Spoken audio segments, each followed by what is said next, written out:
നമസ്കാരം. ആദ്യം നിങ്ങൾ ഇതൊന്ന് കേൾക്ക്. പരുന്തിന് പറയാനുള്ളത് ഇത് കഴിഞ്ഞിട്ട് പറയാം. ഞാൻ വരുന്നു എന്ന് കേൾക്കുമ്പോഴേക്ക് എന്തിനാ ഇടവക്കം വരുന്നു? എന്താ ഇതിന്റെ കാര്യമുള്ളത്? ഞാനൊരു ചെറിയ മനുഷ്യനല്ലപ്പാ, ഒരു സാധാരണ മനുഷ്യനല്ലേ ഞാൻ. കൊച്ചി പഴയ കൊച്ചിയല്ല, പക്ഷേ ബിലാല് പഴയ ബിലാല് തന്നെയാണ്.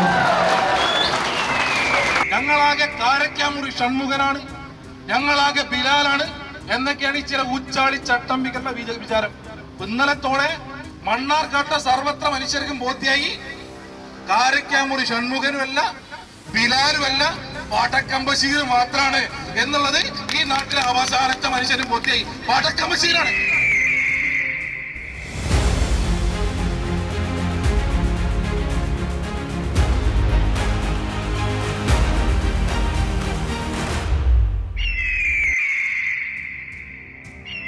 കേട്ടല്ലോ, ഒന്നും കൂടിയുണ്ട്.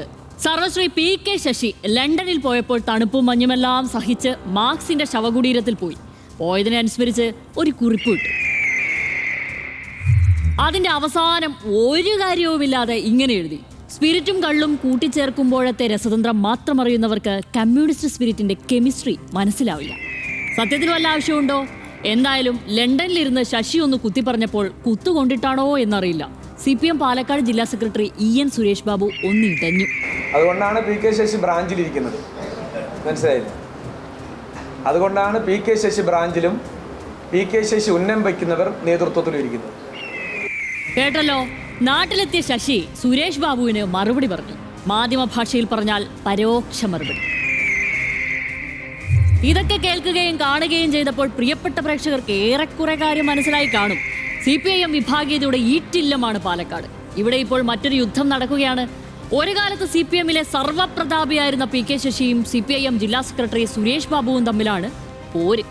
സുരേഷ് ബാബുവിന് വേണ്ടി മണ്ണാർക്കാട്ടെ പാർട്ടി സംഘടനാ സംവിധാനം ഒന്നടങ്കം ശശിക്കെതിരെ പോർമുഖത്തുണ്ട്.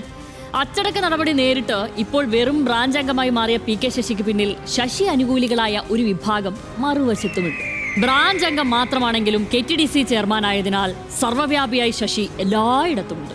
ഇപ്പോൾ തെരഞ്ഞെടുപ്പല്ലേ, അതുകൊണ്ട് തന്നെ രണ്ടു കൂട്ടരും ഒന്ന് കളപറിക്കാൻ ഇറങ്ങിയിട്ടുണ്ട്. മണ്ണാർക്കാട് മേഖലകളിലെ തദ്ദേശ തെരഞ്ഞെടുപ്പിൽ ശക്തി കാണിക്കാൻ CPIM-ഉം PK ശശി അനുകൂലികളും മത്സരമാണ്. ജനകീയ മതേതര മുന്നണി എന്ന പേരിലാണ് ശശി അനുകൂലികളായ സ്ഥാനാർത്ഥികൾ CPIM-നെതിരെ മത്സരിക്കുന്നത്. മണ്ണാർക്കാട് നഗരസഭയിൽ മാത്രം 11 പേരുണ്ട്. ചുറ്റുമുള്ള പഞ്ചായത്തുകളിലും ജനകീയ മതേതര മുന്നണി മത്സരിക്കുന്നു.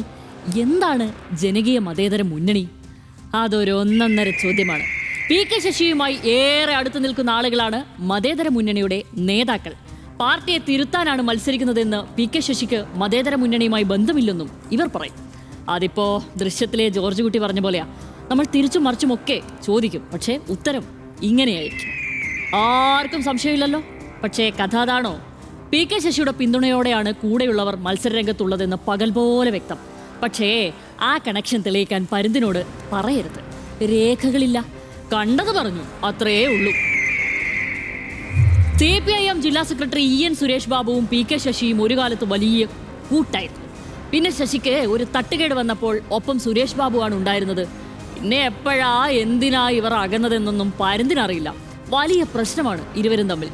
ശശിയുടെ ഒപ്പമുണ്ടായിരുന്നവരെ സുരേഷ് ബാബു അടർത്തിയെടുത്തപ്പോൾ പോര് മുറുകി. പിന്നെ ബിലാലായി, പടക്കം ബഷീറായി, കീലേരി അച്ചുവായി, അങ്ങനെ ഉപമകളും ഉൽപ്രേക്ഷയും എല്ലാം ഉണ്ടായി. നിലവിൽ പാലക്കാട് 7 നഗരസഭകളിൽ 5 എണ്ണവും LDF ആണ് ഭരിക്കുന്നത്. മണ്ണാർക്കാട്, പാലക്കാട് എന്നീ നഗരസഭകൾ മാത്രമാണ് LDF-ന് കഴിഞ്ഞ തവണ ലഭിക്കാതിരുന്നത്. ഇത്തവണ മണ്ണാർക്കാട് പിടിക്കാനുള്ള വലിയ പരിശ്രമമാണ് LDF നടത്തുന്നത്. അപ്പോഴാണ് ഒരു കൂട്ടർ ശശിയെ പിണക്കിയാൽ വിവരം അറിയുമെന്ന് പറഞ്ഞിറങ്ങിയത്. തനിക്ക് എത്രത്തോളം ശക്തി മണ്ണാർക്കാടും പരിസര പ്രദേശങ്ങളിലും ഉണ്ടെന്ന് തെളിയിക്കാനുള്ള ഗോൾഡൻ ഓപ്പർച്യൂണിറ്റിയല്ലേ ലഭിച്ചത്. അത് മുതലാക്കുകയാണ് ആശാനും പിള്ളാരും. മണ്ണാർക്കാട് നഗരസഭ തിരിച്ചുപിടിക്കാൻ LDF-ന് കഴിഞ്ഞില്ലെങ്കിൽ സ്വാഭാവികമായും ശശിയുടെ പേര് വീണ്ടും ചർച്ചയാകും. അപ്പോൾ വീണ്ടും പറയാലോ, കൊച്ചി പഴയ കൊച്ചി തന്നെയാണെന്നും ബിലാല് കുറച്ച് മൂത്ത ബിലാലാണെന്നും. ഇനി പരുന്തൊരു രഹസ്യം പറയാം. പരസ്യമായ രഹസ്യമാണ്. അതായത് വരുന്ന നിയമസഭാ തെരഞ്ഞെടുപ്പിൽ PK ശശിയെ കോൺഗ്രസ് ടിക്കറ്റിൽ ഷൊർണൂരോ ഒറ്റപ്പാലത്തോ മത്സരിപ്പിച്ചാൽ കൊള്ളാമെന്ന ആഗ്രഹം ചില കോൺഗ്രസ് നേതാക്കൾക്ക് ഉണ്ടത്രേ. അടുത്ത നിയമസഭാ തെരഞ്ഞെടുപ്പിൽ പാലക്കാട് ഇടതുമുന്നണിയുടെ ആധിപത്യം നിയന്ത്രിക്കാൻ ഇത്തരം ചില നീക്കങ്ങൾ നടത്തണമെന്നാണ് കോൺഗ്രസ് നേതാക്കൾ കണക്കുകൂട്ടുന്നത്. അങ്ങനെയുള്ള ചർച്ചകളൊക്കെ തുടങ്ങുമ്പോൾ ശശി തന്റെ നിലപാട് തുറന്നു പറയും എന്ന പ്രതീക്ഷയിൽ കോൺഗ്രസുകാർ ചായക്ക് വെള്ളം തിളപ്പിച്ച് തുടങ്ങിയിട്ടുണ്ട്. അതൊക്കെ വരും പോലെ വരട്ടെ. ഒരു കാര്യം കൂടി പറയട്ടെ, മണ്ണാർക്കാട് നഗരസഭയ്ക്ക് പുറത്ത് ജനകീയ മതേതര മുന്നണി മത്സരിക്കുന്നത് UDF-നോടൊപ്പം ചേർന്നാണ്.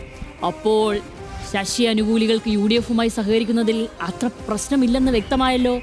എന്തായാലും നമുക്ക് കാത്തിരിക്കാം. ആരാണ് ബിലാലെന്നും ആരാണ് പടക്കം ബഷീറെന്നും വോട്ടെണ്ണലിന്റെ അന്നറിയാം. അപ്പൊ വീണ്ടും കാണാം.